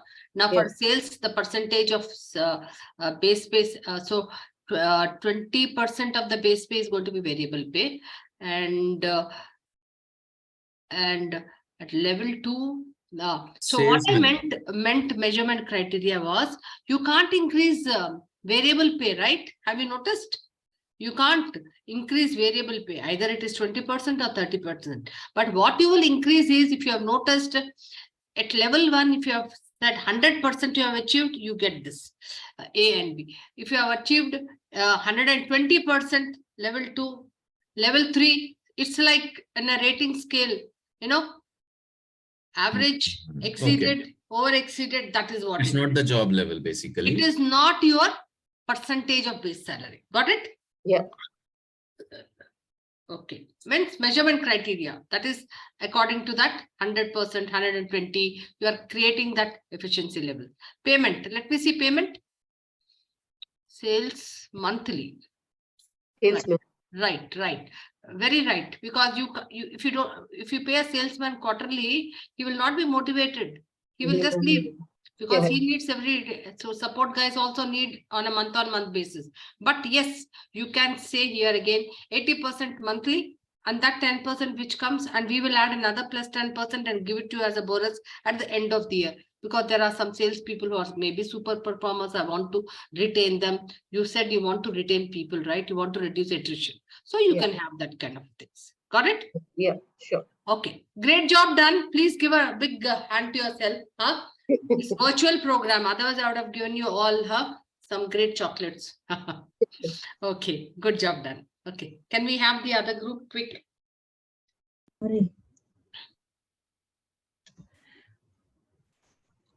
Nirmala, hi. This is Adhir. Let me just quickly share my screen. We have 2 groups, right? I don't mind any of the group sharing. Intent. Very good. So our Quantification. intent, Quantification आ गया यहाँ पर. Good. to increase the sales of the business by 25% and lower the attrition this year at least by 5%. So these are annual intent targets that we have, Good. and to maintain the current revenue or increase the revenue. Excellent. And functions, again, we have given sales or business development and support for retain and sales to increase the business. And what we have done is, the maximum that they are eligible for is 30% of variable pay, and support as 15% of the variable pay. Very good. Why I will say, like for example, if a sales guy has a low variable pay, he need not go and sell things. He can be at home only. I mean, he will get his guaranteed pay, and that's good enough. What drives him? So typically, sales people have a higher percentage of variable pay. Very good. Yeah. Right. So what we have done is we have given that for sales, it will be a quarterly performance assessment that will happen. And based on the number of clients they have reached out, at least, that is a level 1 criteria. They should reach at least 15 to 20 new clients, and they are eligible for at least 10% of the variable payout. If they are able to close 50% of the deals with the new clients, and a particular business unit they are allocated to, if they're able to maintain the revenue, they get 20% of the variable payout. And if they're able to close anything above 80% of the deal with the new clients and maintain the current revenue, they are eligible for 30% of the payout, which is every quarter. And similarly for support, if they are able to retain at least 10% of the high potential associates who have resigned, they will be eligible for 10% payout if they are able to retain at least 20%, and similarly 30%. Accordingly, it will go up. For support, we have mentioned that the variable payout will mostly happen only after first quarter of the appraisal window, because then most of the people, they resign and look for new jobs post your appraisal, and you will have a lot of resignations coming in. So your role will be majorly there for the first quarter post appraisal, and that's why we have put it more towards retaining the talent. But support, like for example, you have 3 people: assistant manager, warehouse, you have an office boy, etc. So an office boy, typically what happens, you give him a lump sum. So I mean, depending that he will be at the lowest rung of the hierarchy, right? Yeah, to motivate him. Right. So typically, whenever you are doing, see, the purpose of a variable pay is what? To motivate, to perform, right? And also to retain. So what happens sometimes, you are giving certain percentage, and then some of the certain percentage plus in addition you will add some more and create a bonus award and give it to him so that I can retain these people. All right, guys. Good job done. Please give a clap to yourself. Very nice work. And more so because in 15 minutes, if you could churn out this kind of a thing, all of you can really then churn out good pay plans. Yeah. So, yes, Bhupesh, please highlight on. Okay. Okay, so we have not quantified the intent because we want to make a very bold statement and aspirational statement. So we don't want to restrict our sales force that but while double clicking on what they will achieve on a yearly basis, there we will bring the quantifiable element, and eligible people are 20 sales people, sales manager, assistant manager, and so on. We categorize them into mid-level. So just before you go to eligibility, just one thing. So when we are actually creating a specific pay plan, okay? Now, so increasing market share, okay? Growth, profitability, they are good words, very aspiring, very motivating, etc. But they do not quantify for us, right? So I think and they're not within the control of the salespeople. Right? So it is good here it is more in terms of operational revenue. Okay. Yes, at an organization level, I want to increase the profitability. I want to increase my market share, etc. So therefore, whenever we are doing a performance plan, our intent also has to be very, very specific, quality and quantity driven, for the fact that when we are again going to step 2, step 3, we will actually derive this intent and put down more details of that. Got it? Got it. And I think we should put the numbers so that it can be measurable also. Yeah. Got it. Okay. Eligibility, okay. Levels, then the participation we put as a salespeople, we have put as a. Office boy ko bhi aapne 5% de diya bichara. We will pay them on monthly. Yeah, so Okay. they are the enabling function. So another thing, what is the amount of influence he has, office boy? Yes, he can give coffee, he can clean up things, he can stay, close the shop even after office hours, etc. So to motivate him, maybe sometimes what happens typically, I'm just saying that yes, 5%, also some amount of lump sum amount also can be added to motivate these guys, right? Yeah. Okay. Carry on.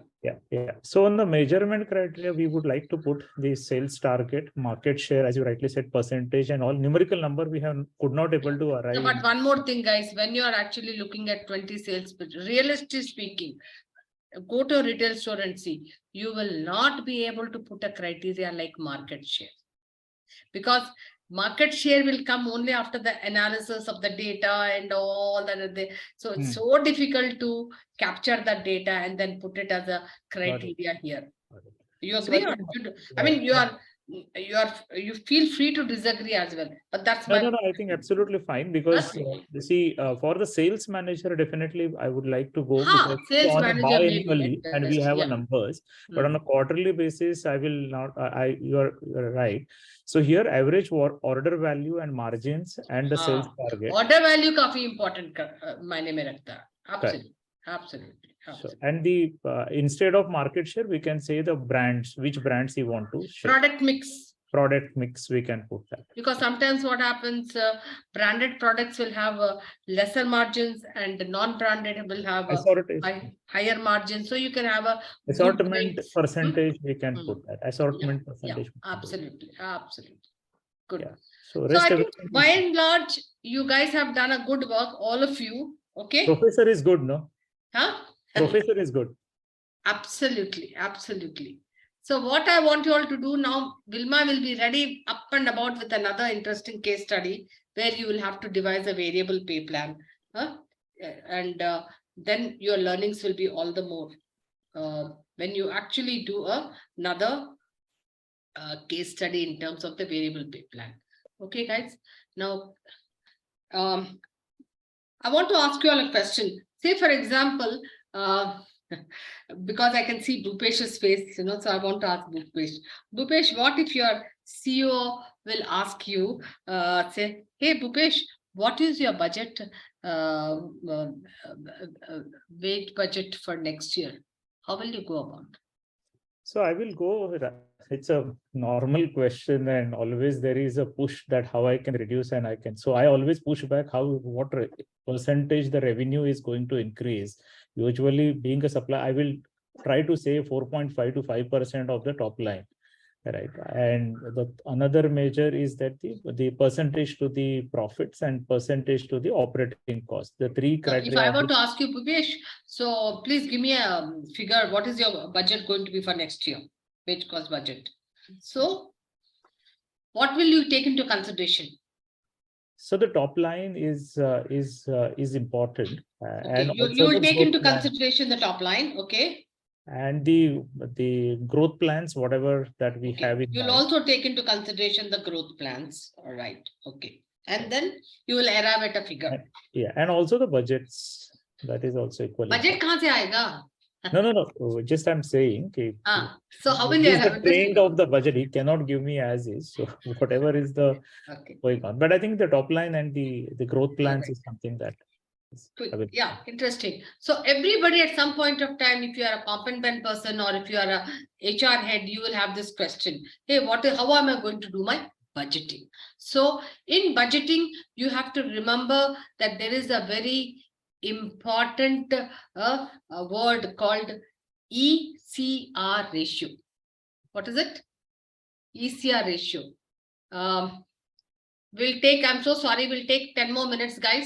I know I'm extending the time, but I hope it's okay with all of you. Okay. Yeah. So ECR.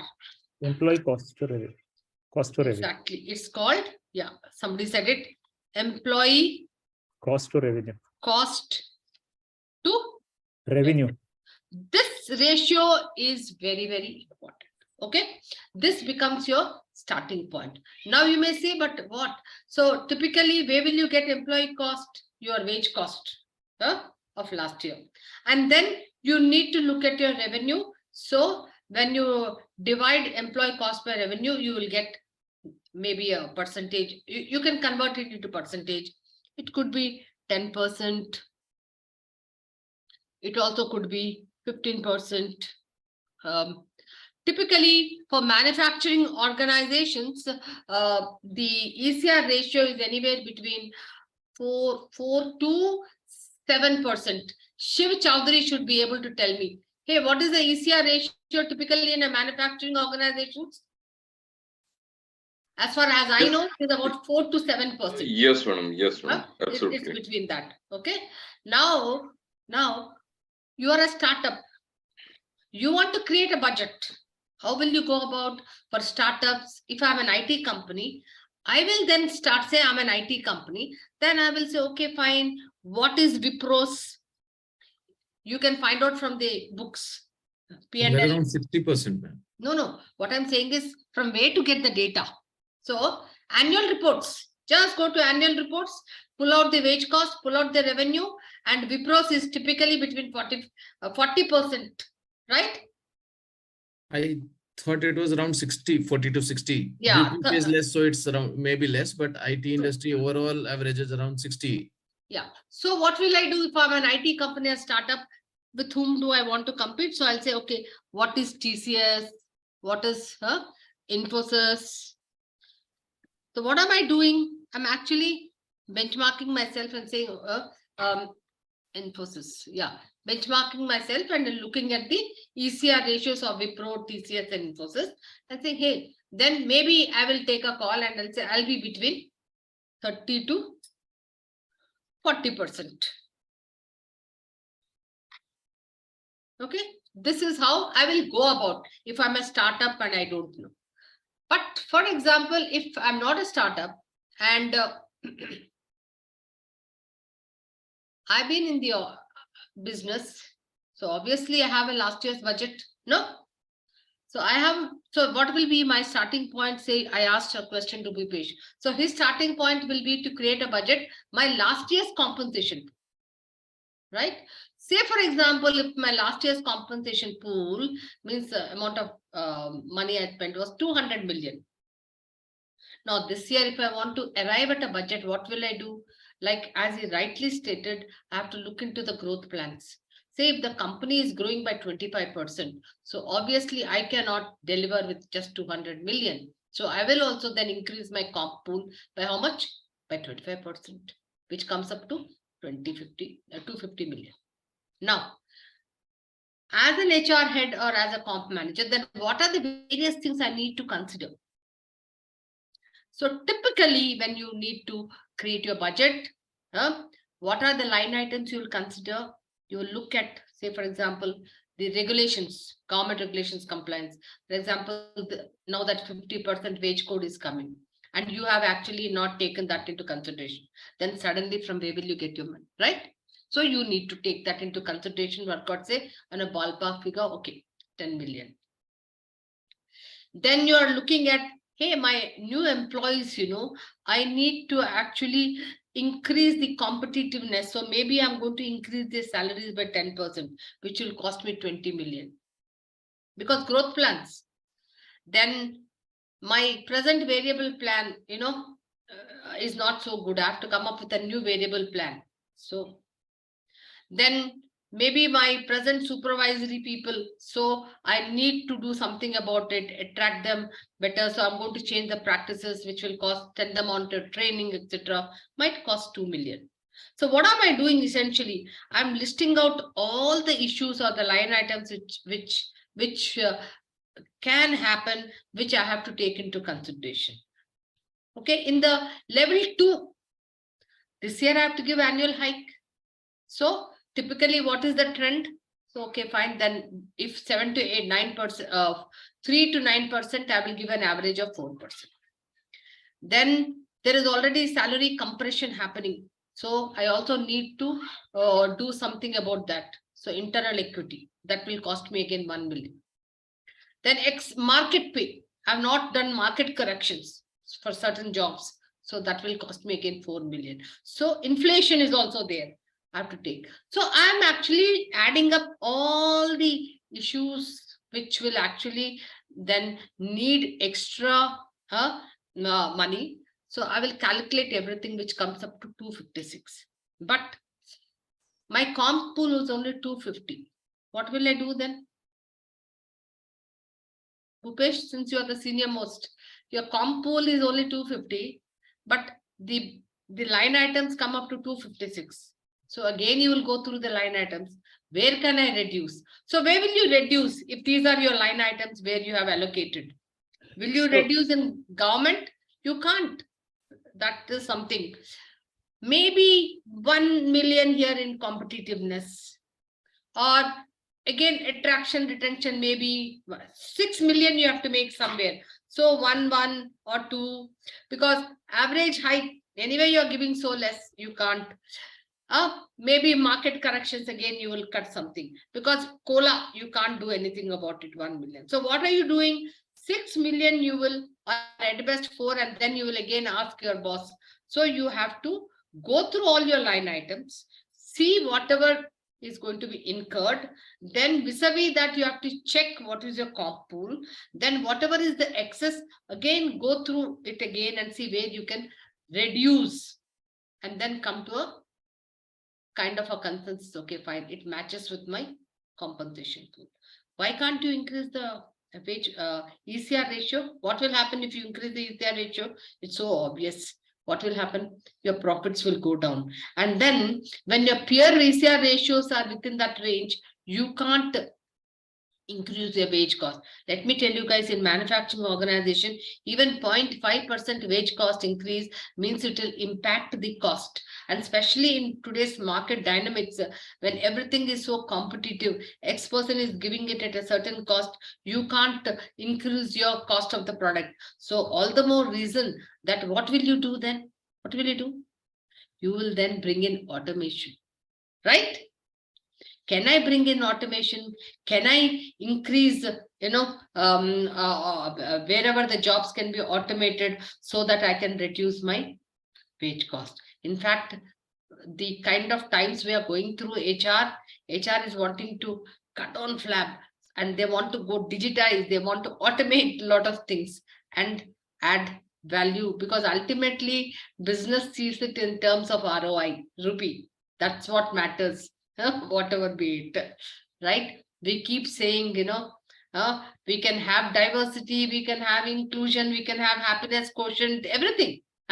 We can have team engagements.